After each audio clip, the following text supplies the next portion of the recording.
Сәлем достар! Бүгінгі видеода кешкі ас. Ресторан Күрдек.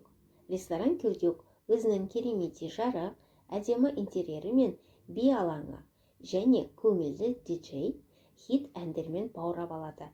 Басты назар әрине ресторан ұсынған мәзір шығыс тағамында болды. Мәзірдің әрбір парақшасында дәмді тағамдардың суреті мен құрамы жазылған. Біз ұлттық тағам нарын, баршаға ұнайтын кәуап жиынтығы, ыстық шай, салқын манго, маракуйя сусынына тапсырыс бердік. Нарын тағамын ерекше түрде ұсынды.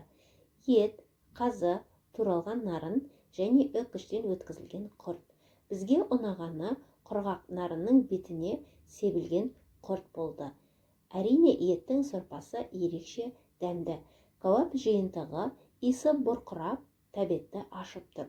Кәуап жиынтығында қой етінің қабырғасы, тауық төс еті, люля кебаб, тауық қанаттары, маринатталған ақ пияз, гриль көкөністері, 2 түрлі соус, лаваш наны, саңырау құлақ. Лимон қосылған ыстық шай осы кәуап жиынтығымен өз үйлесін тапты. Ресторан аспаздарына дәмді тағамдары үшін алғыс айтамыз. Достар, егер видео ұнаса, каналға тіркеліп, лайк басып, қоңырауша белгісін басып қойыңыздар. Келесі видеода кездескенше сіздермен бірге болған Қарлығаш.